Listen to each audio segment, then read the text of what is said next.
জনকল্যাণ শিবিরের শেষ দিনে উপচে পড়া ভিড়, পরিষেবা না পেয়ে ক্ষোভ উগরানোর মতো। তেমনি শেষ মুহূর্তে পরিষেবা না পেয়ে ক্ষোভ ও হতাশায় বাড়ি ফিরতে হলো বহু সাধারণ মানুষকে। ডোমকল পৌরসভার জনকল্যাণ শিবিরের শেষ দিনে সকাল থেকেই ছিল উপচে পড়া ভিড়। বিভিন্ন সরকারি প্রকল্পের সুবিধা নিতে এবং প্রয়োজনীয় নথিপত্র জমা দিতে দূর দূরান্ত থেকে মানুষ এসে লাইনে দাঁড়ান। বেলা বাড়ার সাথে সাথে ভিড় এতটাই বাড়ে যে লাইনের শেষ প্রান্ত শিবিরের চত্বর ছাড়িয়ে রাস্তায় গিয়ে পৌঁছয়। দীর্ঘ অপেক্ষা, কিন্তু তাও মিলল না পরিষেবা। দুপুরের পর থেকে পরিস্থিতি কিছুটা জটিল হতে শুরু করে। লাইনে দাঁড়িয়ে থাকা বহু মানুষের অভিযোগ, সন্ধ্যে 5টা পর্যন্ত ফর্ম জমা নেয়, আরও সময় পেলে সাধারণ মানুষের উপকার হতো, এমনই জানাচ্ছেন সাধারণ মানুষ।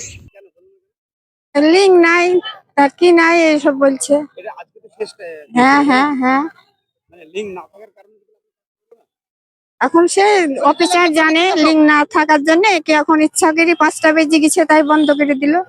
সময় না হ্যাঁ হ্যাঁ, সময় না থাকে। সময়ের ওই কাজ করতে অনেকে মানুষ কাগজপত্র জমা করতে পারে না সঠিক সময়ে, সেই জন্য তাদের মানে সময়টা একান্তই দরকার। একদিন কেন, এখানে আরো 5 দিন সময়টা বাড়ানো অবশ্যই দরকার।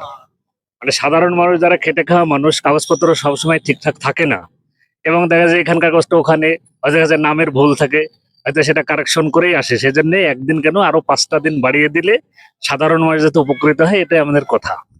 আমি যে কাজ করেছিলাম সেই কাজ আমারটা করতে পারলাম, কিন্তু আমার মায়েরটা করতে পারলাম না। কারণ হচ্ছে আমার মা যেটা লিখছে, মা ভুল করেছে, বয়স্ক মানুষ।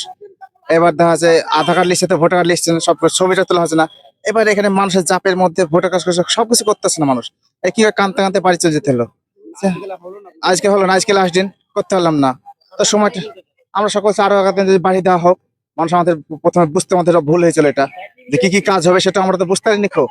সেই জন্য মানুষ মানে প্রথমে প্রচারটা হয়নি খো। সেটা আমাদের এসে মানুষ খুঁজতে খুঁজতেই আমরা দিন চলে গেছে, কি কি হচ্ছে আর কোথায় কি হচ্ছে বুঝতে। তাই বলো সরকারকে বলছি যে একাদিন সময়টা বাড়িয়ে দিলে আমাদের সাধারণ মানুষের খুব উপকার হবে। আমরা এসেছিলাম আমাদের 14 নম্বর ওয়ার্ড গোবিন্দপুর থেকে এসেছিলাম।